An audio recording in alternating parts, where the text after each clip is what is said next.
There we go. Okay, so the recording has started. Hello. Hello, Becky. Could you introduce yourself? Yes. 1 second. Plugging in my headphones.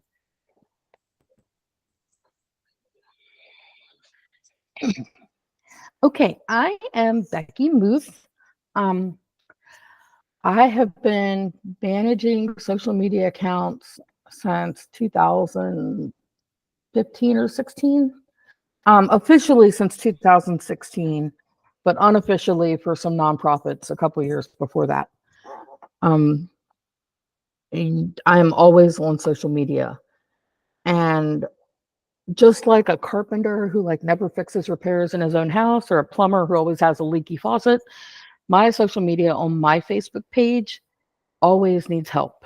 It's never what it could be because at the end of the day, it's the last thing I want to do. But I've done better this year than I have in years past. But um, I mainly manage social media for authors, and I have also managed social media for small presses and for small businesses. And as I said, nonprofits, including a volunteer run library where I used to live, which was fun. And today, um, I'm also a published author. I've been published through small presses and self published. As myself, I write, um, I write romantic suspense and romantic comedy and sweet contemporary romance. And then, as my initials are A Move, I write paranormal cozy mystery. So,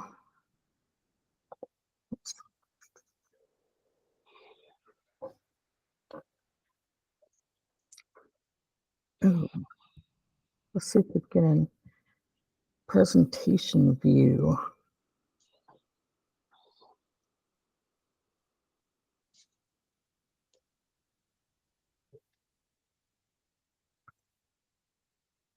Here we go. So, I have a Patreon called Authors Get Social, and I'll tell you more about that at the end of this.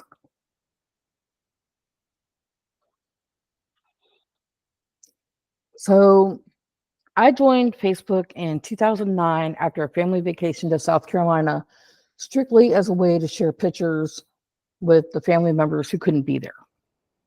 And then about a year later, I started creating social media graphics for nonprofits and small businesses. And then, Audrey, our keynote from yesterday, asked me to start handling social media for her company, The Right Services, which was her original company. A year later, I started working for Melissa Storm. Um, she is a New York Times bestselling author, and she is she's incredible. She and Audrey are like my top two that like this is who I want to be when I grow up. Um, her previous marketing company, Lit Ring, did author promotions with giveaways and um, we call them like newsletter builders and social media builders where we'd have a giveaway where the entry was like follow this author on social media, sign up for this author's newsletter, things like that. Currently, I work for her company called Novel Publicity, doing social media, websites, newsletters, graphic design for ads, and pretty much anything else that, and if I'm willing to learn it, I can do it. And she's very open to having people learn new things.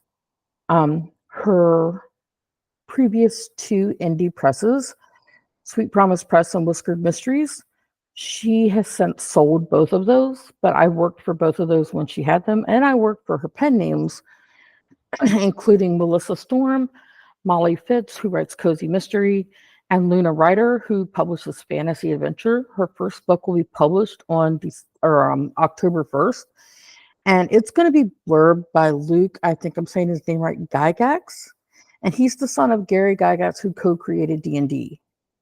So if you're into books like Dungeon Crawler Carl or Legends and Lattes, then you would love her book. It's called When Life Gives You Lemons. And that's me. That picture was the day that we decided to move to South Carolina. So that's why I look so happy and delirious. So, oops.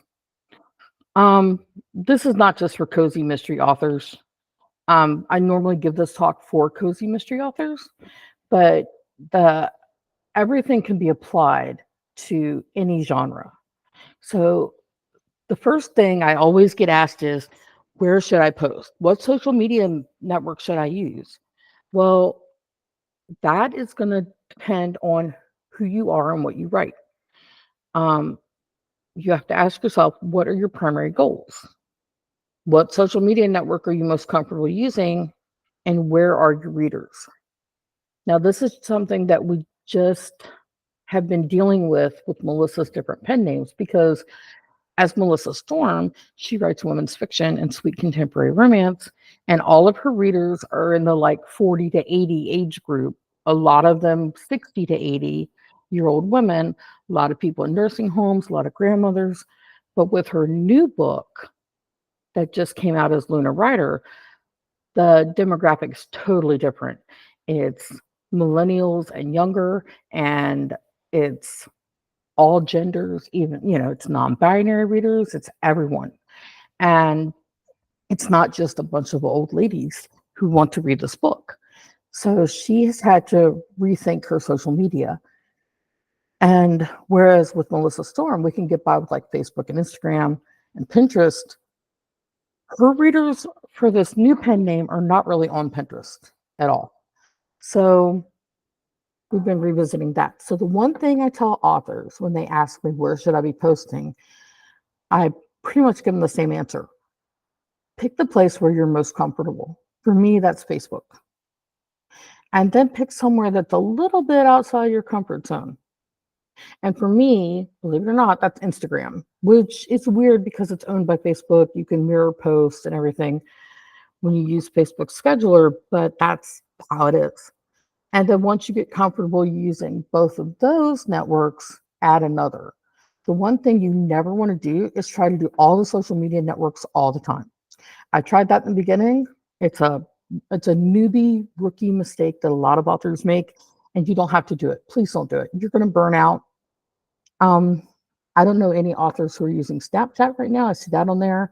I see Twitch. That's a big one, especially for fantasy authors. Discord is, again, like fantasy author adventure. TikTok, steamy romance does pretty well on TikTok. But I'm in a couple of TikTok for author groups, and social media is always in flux. It could vary from day to day. I'll show you an example later, but you could have a post, like all of your posts could be getting like the same 12 people, and bam, you have a post that goes totally haywire, which we had happen a couple weeks ago. So how often should you post? So with Facebook, I have found that once per day, but vary the times. If you use Facebook Scheduler, 10 a.m. is the default, and it will be 10 a.m. in your time zone wherever you are. I always change the time. If I'm posting to Facebook and Instagram, I'll put 2 different times down. If you have a Facebook group, every other day is pretty much the minimum to keep that way. It tickles Facebook's algorithms and they will show people notifications. But no more than 2 to 3 times per day, especially if its post is limited to admins. Because in a group, you can limit the post to only admins and moderators can post, or you can make it where everyone can post. And I manage both types of groups for different authors. And sometimes when everybody can post, you might have 50, 60 posts a day if it's a group that's really huge. So it's just however much time that you have and however much time, if you're a PA, how much time your client is willing to pay for you to manage their social media. Twitter, I would say 2 to 3 times a day. The thing with Twitter is if you're using a scheduler, a lot of times it will not let you recycle content. And we'll get to schedulers here in a little bit. Instagram, once a day, but vary the times. And like I said, it can mirror Facebook, especially if you're using the scheduler app.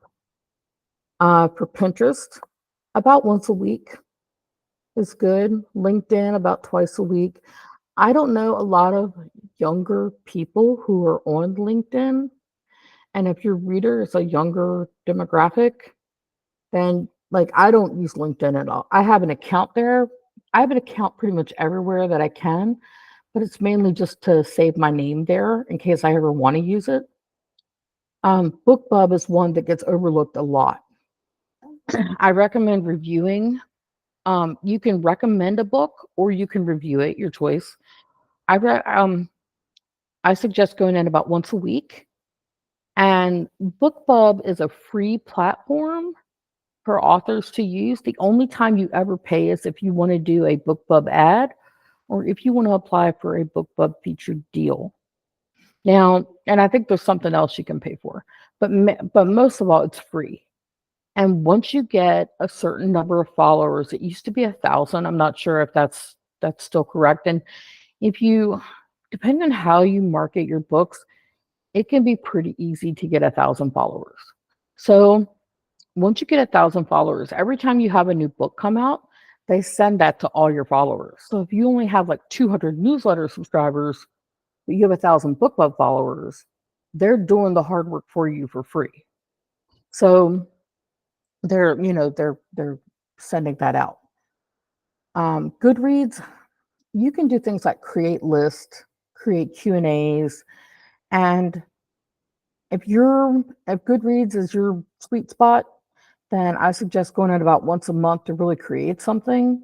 And then, on a different network like Facebook or Instagram, say, hey, I have a new list. Go check like a list of my top 10 fantasy creatures or my top 10 fantasy authors or my top 10, horror scenes from books.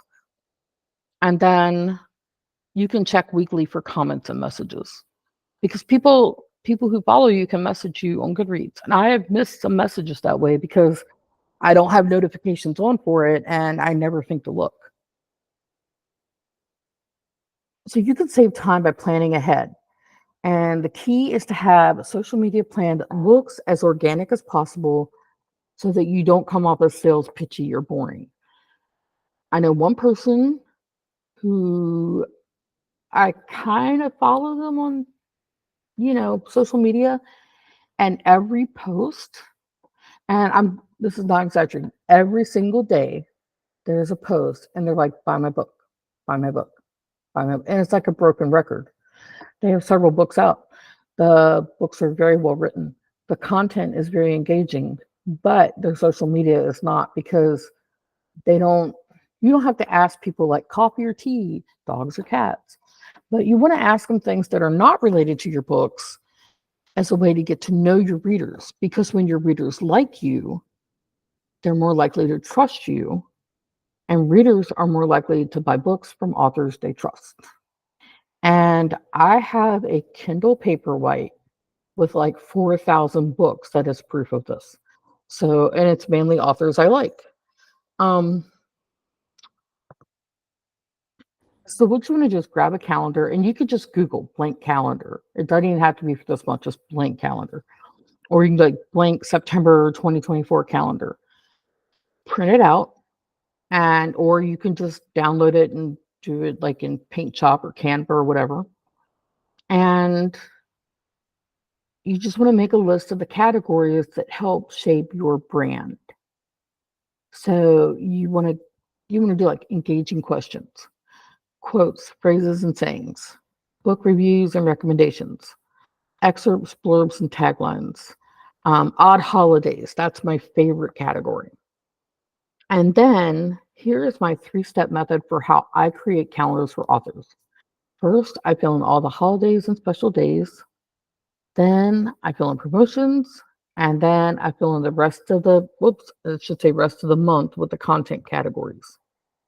So here's an example. Wow, that was different. Here's an example of a social media plan for August 2024. So I do not do any more than 2 promo posts per week because if so, like I mentioned with the other author, it's going to burn people out. It will even burn out other authors who like to read. And then You can also share content curated from other sources on the fly, or you can have it saved, like to post instead of one of these.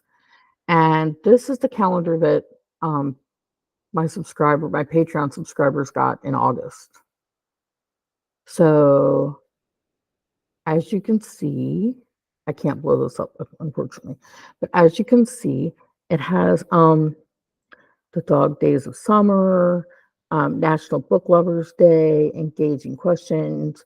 And you will see that, okay, here's the first. It's a direct promo.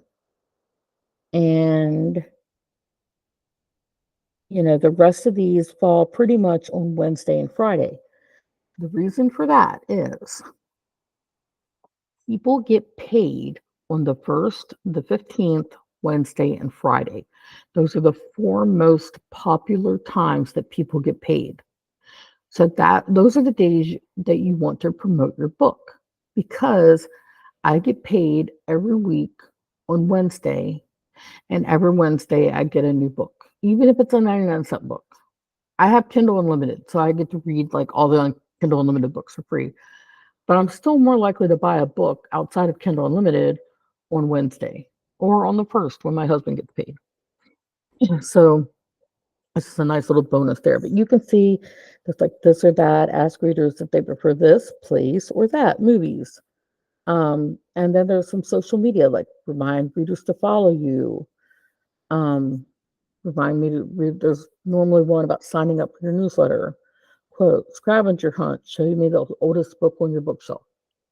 And readers want to tell you about themselves. And that's one of the most important things. And the next most important thing about engaging with readers is they want to feel like you are listening. It's like you are Frasier Crane from Frasier, and they're on the other end of the phone, and you're listening to what they say, and you're like, I'm listening. That's what readers want, because we all want to be listened to.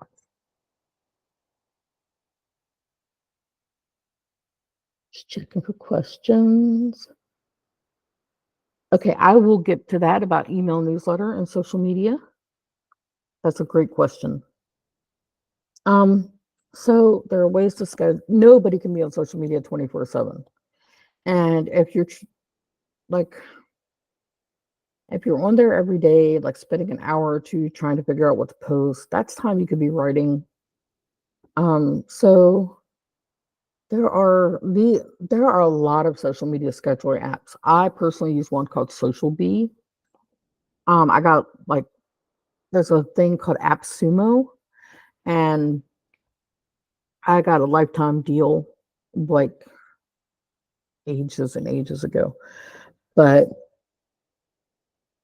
Hootsuite is one of the most popular. It has a free version. You can use multiple platforms. Um, let's see. So it does have calendar limitations. You can only post so far in advance, and it does not reshare content, unfortunately. But it does have analytics, and I love data and statistics. That probably should have been my major in college. But Meet Edgar is another. It's good. It does have kind of a higher price point, but I love Meet Edgar because it recycles the post. It's like fix it and forget it for social media. Sorry. Then you can all you have to do is just go in and manage the comments, add new posts. You can have them make your post in categories like book reviews, books, engaging questions, all the things we just like all the categories we just talked about. And then you don't have to worry about having a calendar, because it kind of you set the calendar up and Meet Edgar, and it just posts for you on those days. And then SmarterQ has a 14-day trial. And this is the one I've used the least, but I've worked with a lot of authors who love it. So these two have no calendar limitations at all. Then Facebook has scheduling tools, which I love. And Let me open this and switch my screen.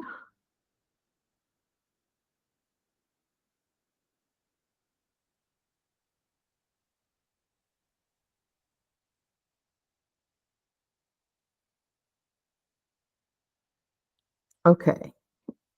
So here is the Facebook Meta Business Suite. Just make sure I'm, yep, on the right page. And then you'll see you can notifications, planner, content, insights. Here's the planner. And you can see last week, these 3 days, I did not do a whole lot of social media because I was on a book deadline for a book that just released yesterday. And so I was just I had I called it an Amazon hangover. You can see I still need to post for this week, but the National Dog Day, which is tomorrow. And anytime you see one of these on Facebook, double check it. Facebook gets so much wrong. Let me see if I can show you Molly Fitz, only because I know she will not mind.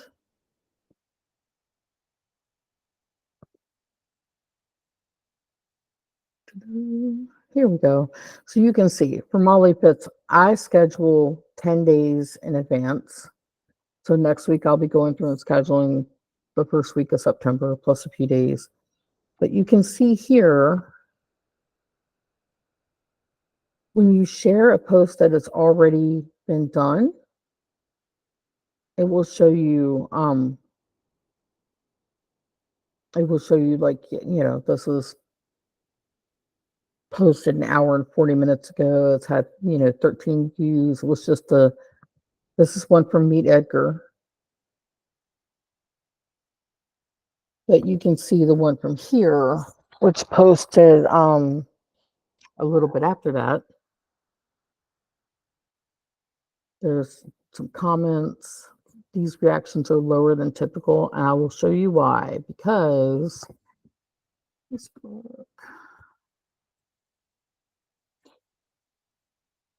okay, so here's Molly Fitz's Facebook page. And I've been managing this page since she created the pen name 6 years ago, over 6 years ago. And this was the post we just saw. Behind every strong, independent woman, there's a cat that follows her to the bathroom. Now, this is kind of low time of day, so I expect this to get some more likes throughout the evening and probably even tomorrow. This one was from Meet Edgar. Oh, I'm still on my page. Either way. And this is, book review quote, just memes. I don't really follow the calendar with her because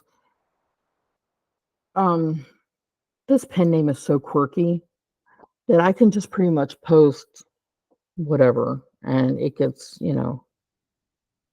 pretty good engagement. There's a book she just re-released. This this is the scavenger hunt post about what's the oldest book you own. We didn't really call it scavenger hunt. This one went pretty well.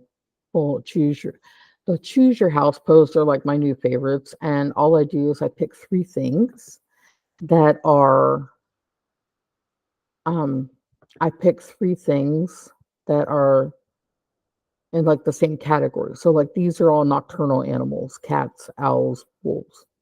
And then I just choose like a few things, and everything in the row is the same like type of content, like book related, sky related, drink related. You get the idea. And I make all this in Canva. It's so easy. On August 29th, Molly's going to be in a Kobo chat. And you can find her at Molly Fitz Mysteries on Facebook if you want to look at any of this closer. But I'm getting to the good stuff, I promise.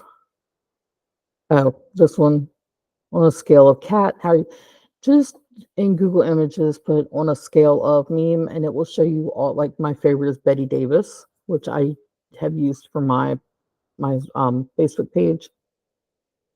But this one, all I put was, "This looks so fun, but my cats would be so freaked out," and the cat LOL face. I'll have to buy a Roomba so I can have a haunted broom clean the house, right?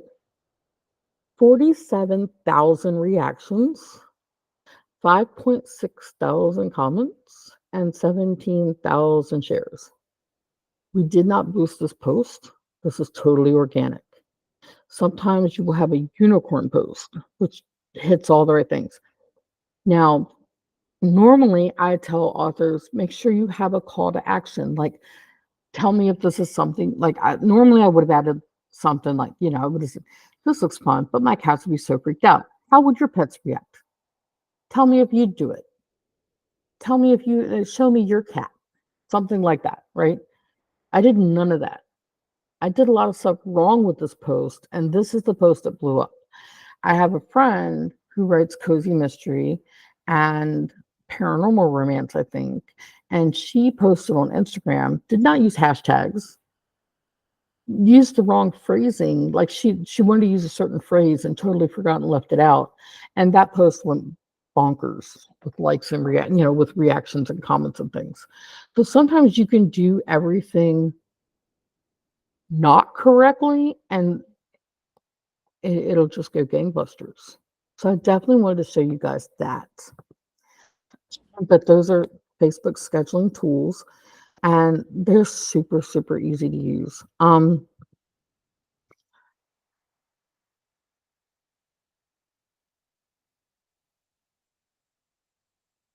Let me go back to mine and I will show you. Here we go. So for National Dog Day, I'm just going to go with the, suggested time for this one for the sake of time. And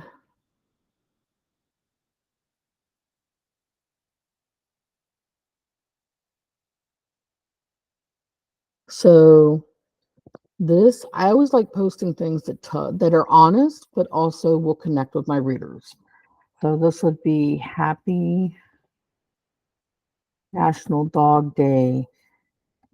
I can't believe she's been gone for 4 months. And yes, this is my dog who I lost 4 months ago. And a week later, we lost this dog behind her. April was the last week of April was terrible. But I can't believe she's gone 4 months. Do you have a dog? Let me see. And then you can either post it right now. You can set a date and time, which would be tomorrow for National Dog Day. You can set it to the public. You can restrict who sees it. If I didn't want to share a picture, and if I was not sharing to Instagram, you have to check off Instagram.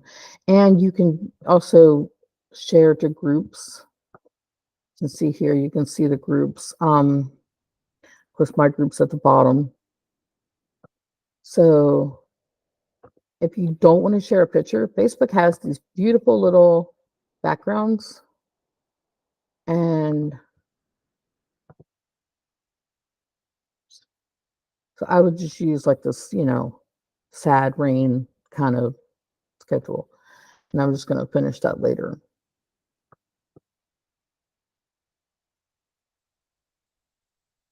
So back to, so that's how the Facebook scheduler works. And you can add hashtags.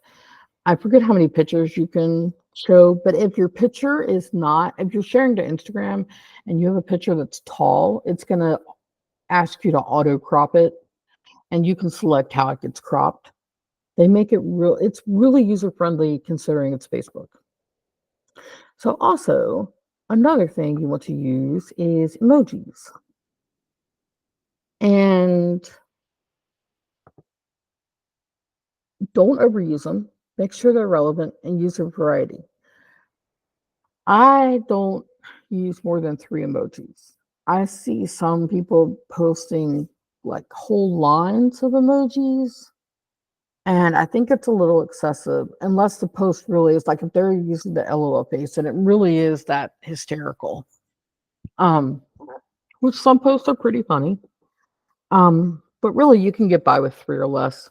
Most of the time, I just use 1.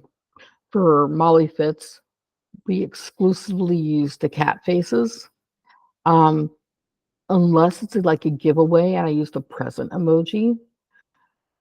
Um, Pretty much, like, I'm gonna say 99% of her posts only use the cat faces, and we did that intentionally when we were building her brand in the beginning, because her book features a talking cat, and we just leaned heavily into the whole cat lady persona, and that really worked.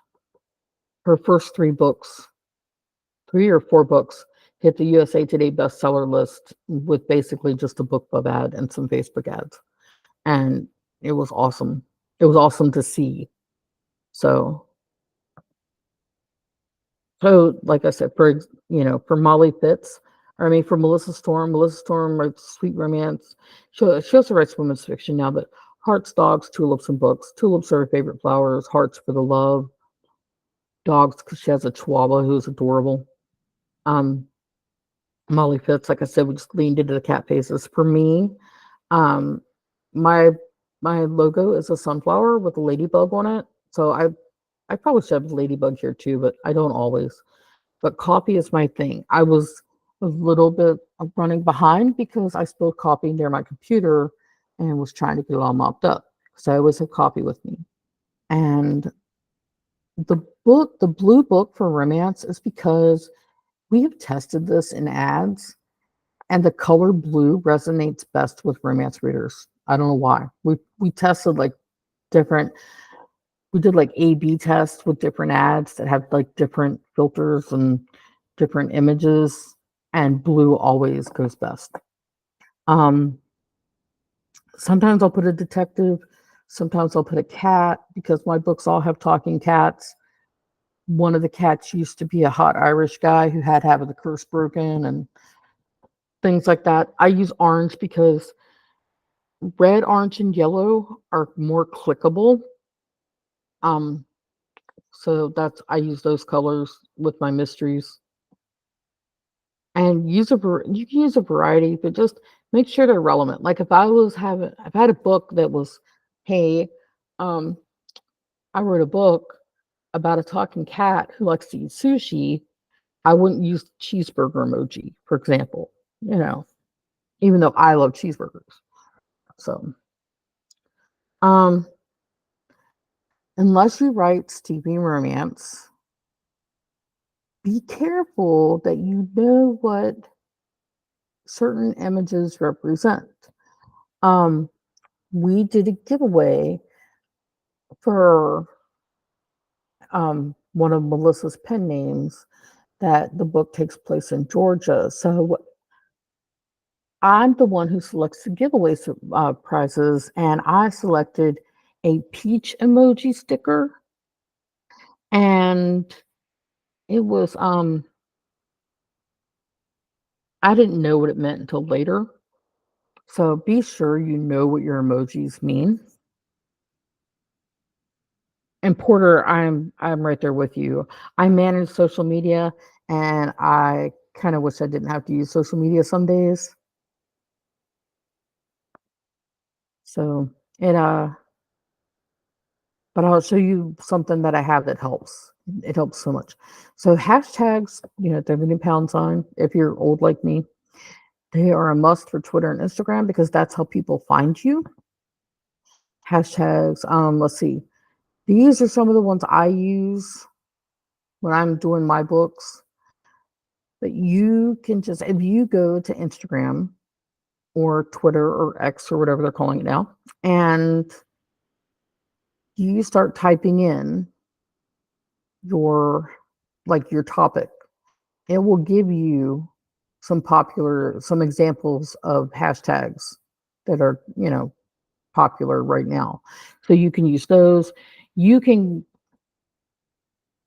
just do a Google search for hashtag finder, and you know, you put in a topic like adventure book, and or um, you know, bookworm, serious bookworm or something, and it will give you a list with suggested hashtags. Instagram and Twitter, they're always changing as far as like where the hashtags go, whether it's in the first comment or in the post, how many hashtags you use per Twitter or I mean per Instagram. It used to be like 25 to 30, and now I'm hearing like no more than 3 to 8. So always just on that, I suggest doing your own research and doing what works best for you because what's working for somebody else might not work for you. If I had posted the Roomba post, I don't think it would have gotten 47,000 likes. So, so yeah, it's always good to do your own research. Hashtags are not the same as tagging, which uses the @ sign, which is the, shift to. And you always want to tag geographic locations and businesses, including publishers that are relevant to your book. So my very first story was a short story that took place in Harpers Ferry, West Virginia. So whenever I post about it, I always try to tag Harpers Ferry, West Virginia when I do it on Facebook. I would never tag a reader without their permission. You can always just shoot them a quick message to ask them. Um, I usually don't ask before tagging other authors because I'm usually saying, "Oh my God, I just finished this book by this author and it is so awesome." And now I've got to binge the whole series. And authors never tire of hearing that. So I don't know an author who would complain about being tagged in a post like that. So here is one of my best tips. And I learned this from Audrey. And is to ditch your newsfeed. Just just just get rid of it. And I use this thing, Newsfeed Eradicator. It's a Chrome extension, and as you see, it will just give you um oh, it will give you um quotes instead of a newsfeed. And okay, I had to find you. So as you see, you can use it to block the newsfeed from anything. To like any of these. It's eradicating the newsfeed. If I turn it off, I can show the feed for 5 minutes, 10 minutes, 30 minutes, an hour, a day, or forever. And sometimes I will turn the feed back on for like 10 minutes. But since this is an election year, I can tell you that's not going to happen until like, February of next year. So, but as you can see, and it will also let you, okay, let's go back to this one. It will also let you use custom quotes. And I had to uninstall and reinstall this, but I used to have in my old one, I had all writing quotes. And it would say things like the road to hell is paved with adverbs, Stephen King. Why the hell aren't you writing your book? Things like that. And it's really easy to use and it is such a time saver because you do not get sucked in to all the drama in your newsfeed. Now, I still have a newsfeed on my phone, which I use very rarely. I use my phone mainly to, like, I had a page that the Facebook was not showing notifications. So I had to use my phone to go in and see the notifications because something was wrong with it on my computer. I'll use it for that. Um, I can see it on different Chrome browsers. Like I use a separate Chrome browser for my job, my day job, and I can see the newsfeed there. So, but on my page, I just go in and it just helps me focus on work because I am ADHD and it helps a lot. Mirror your post, like when you saw in the planner, you can mirror your Facebook post to Instagram. I use hashtags on both. I just use between 3 to 5 hashtags mainly. Invite your Facebook fans to like your page. Now,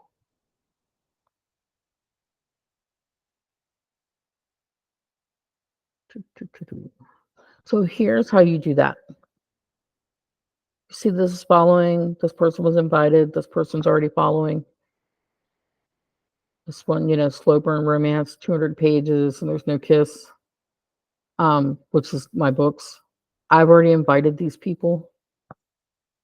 Um, this is something we found crawling in our living room because we live in South Carolina now, and then whenever it's super rainy, the bugs want to come inside.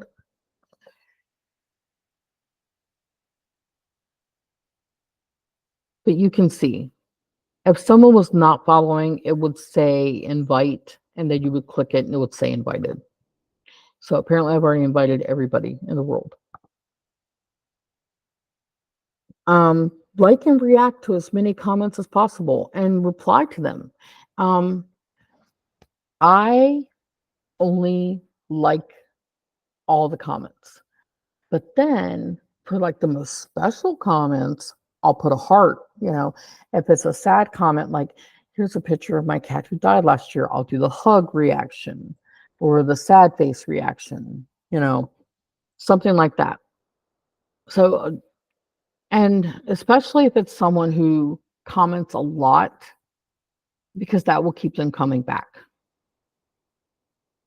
Make sure you're viewing all comments on the post because Facebook will only show you like new comments, most relevant comments, and you have to go in and change that on each post.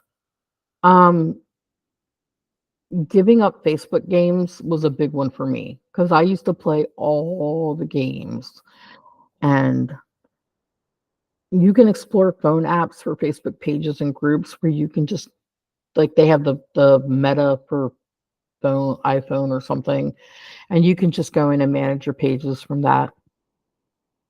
So social media is always in flux. It can feel overwhelming if you try to tackle everything at once. Whenever possible, break things down into small tasks that you handle in bite-sized portions. I've become a list maker. I just make a list and I normally draw a little checkbox to the left of it. And I love checking things off my list. It's like dopamine. And don't be afraid to ask for help. So also something else, because I think we have a couple minutes here. Let me check for questions.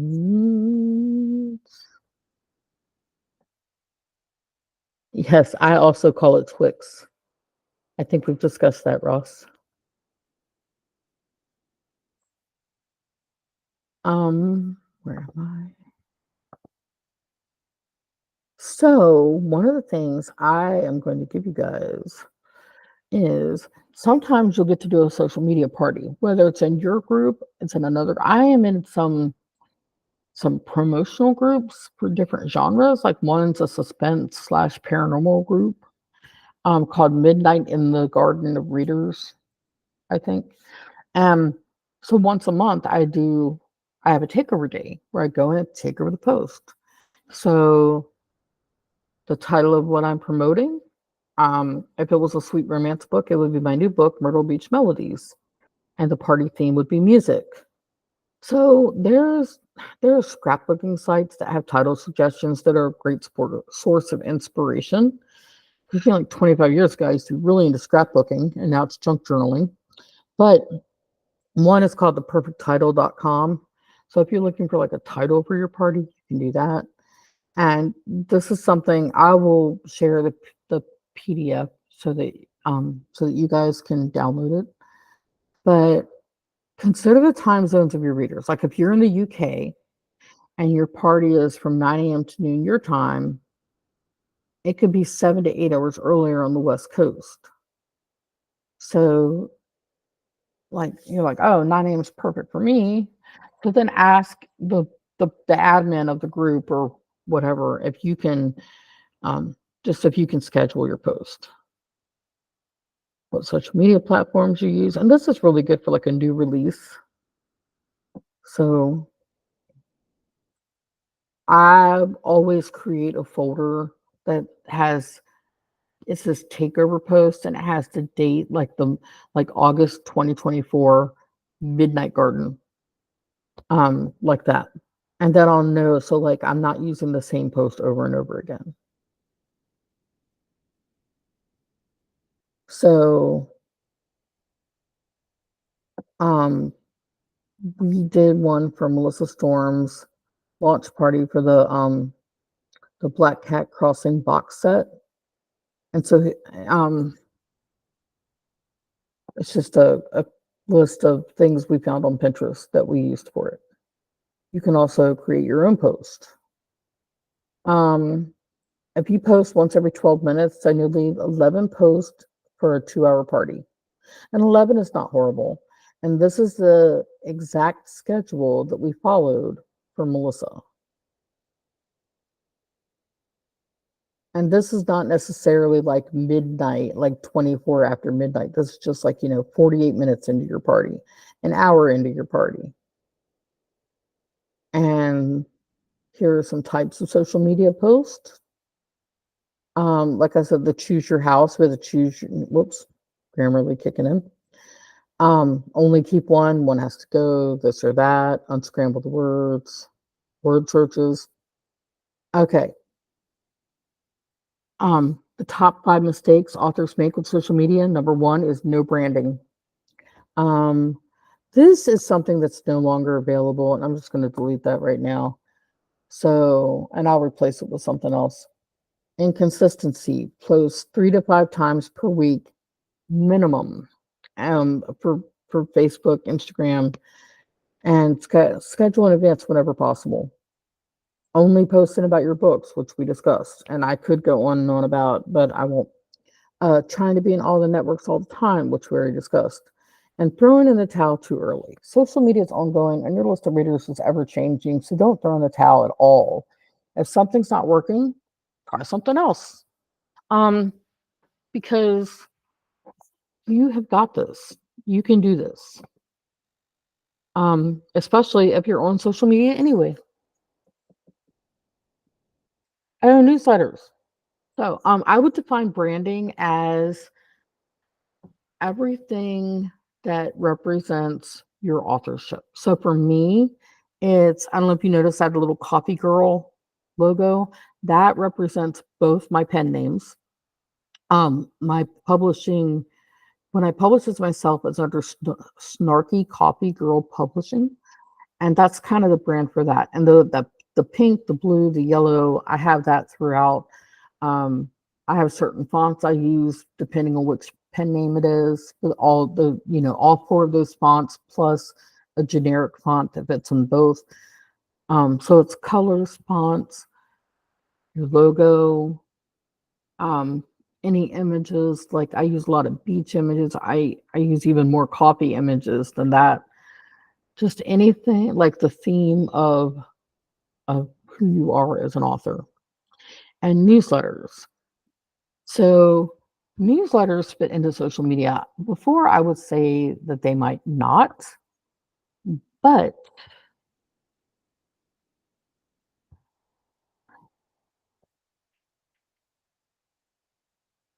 I have ditched my newsletter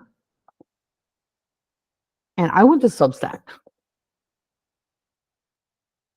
And poor guy's head got cut off.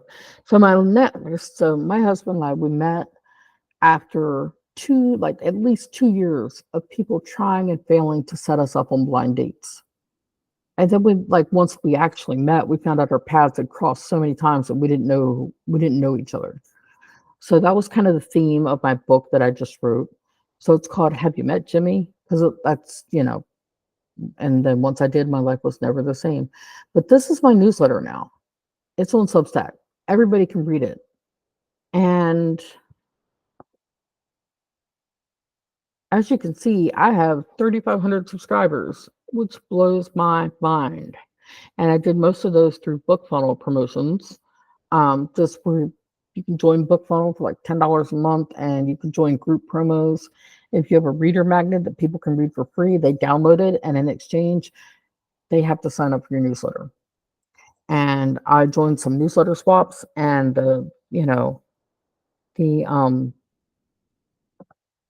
with some really great authors, and it really worked out. So you can see, except for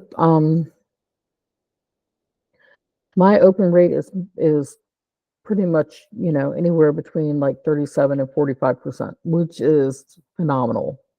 If I wanted to, I could have a podcast. Um, as you can see on where is it? On the Story Valley Conference. Um, da, da, da. John's here, Audrey's here. You can follow both of those. How am I not already following? I know I'm subscribed. Maybe I just need to follow. Yeah. So there's my new book. And that is how, yes, newsletters should be on your to-do list, especially if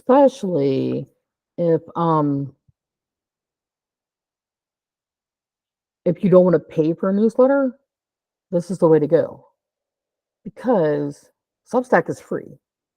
You can set it up for paid content where people pay you. So, and this is going to be my last tip because I think we're going to be running out of time here shortly. But this is one of my favorite tips. See that we're here where it says template title goes here. This is my template. I have an image placeholder that says subscribe now. Something personal. Let's promote a book or two. Image placeholder, books, and more books.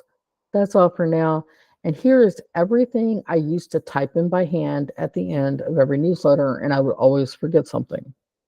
So I just put it all in one. I have stuff for authors. I have stuff for readers.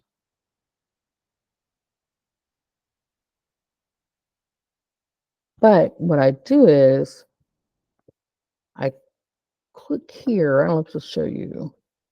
Oh, okay. Yes, it does. See where it says duplicate to drafts? That's what I do. I just duplicate this post, this template post here. And I've already started my September 20th post because I've signed up for a mystery promo. So, and I don't want to forget to send that out. And I'll change that title before I send it out. But I just duplicate this. Bam, it tells me it's a copy. And then when I go back, it's all there. Oh, and if I hit continue, okay, I'm allowing comments from everyone. My top 2 tags are there, but I thought I updated those. I'll have to go back in and do it. There's the social preview. I can schedule a date and a time.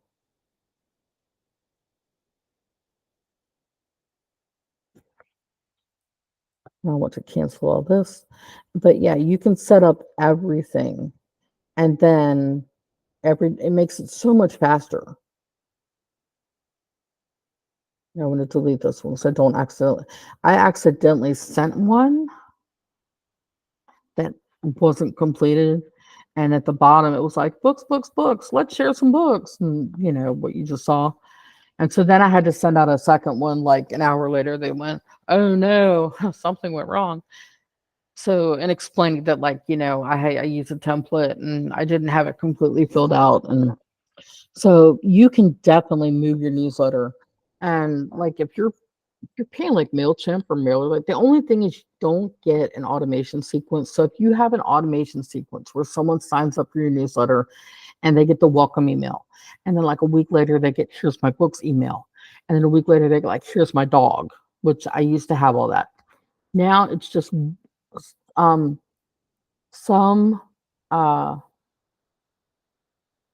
Substack gives you one welcome email. That's it. So you kind of have to condense it on and fill it in there. And yes, Substack can do paid content. I'm just checking. Did I miss any questions?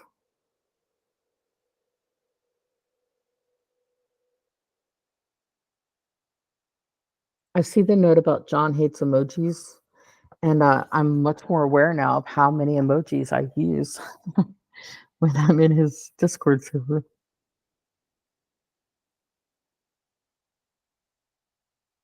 Oh, the welcome emails are for old people. Well, to be fair, I hit the half century club a couple years ago, and a lot of my readers are older than me. So emails for old people, yeah, yeah, it's all texting now, and I don't think Substack has a texting feature, but there are email newsletter providers who do like active campaign. Um, Thank you, Porter.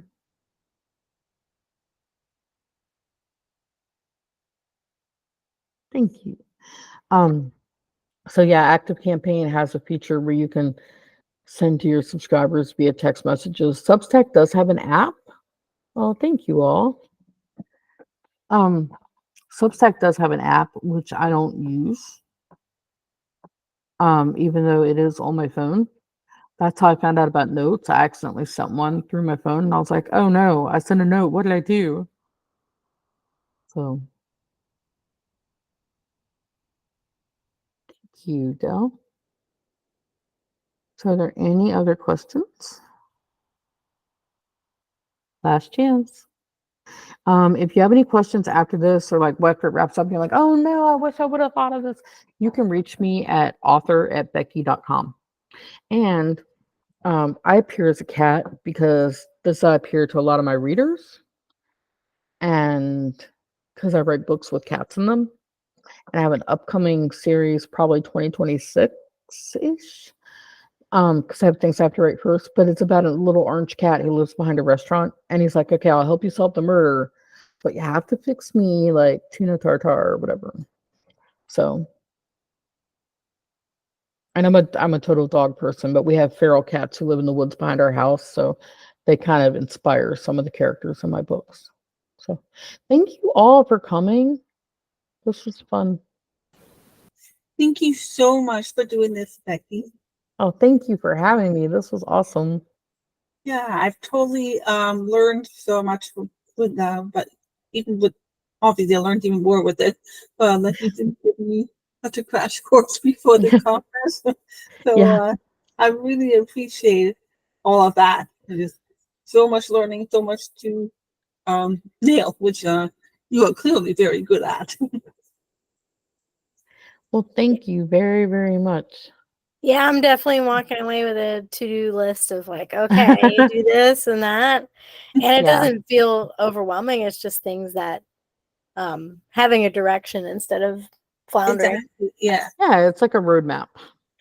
Yes. And no, like for me, when like the day I had the epiphany that I did not have to do all the things, like I felt a little guilty at first. I'm like, how come I'm not trying to write like blog articles on LinkedIn? And it looks like, well, that's not where my readers are. My readers are on Facebook and Pinterest and, Instagram. That makes sense. So, All right, yep. cool. I'll let Rika end the recording because she has button.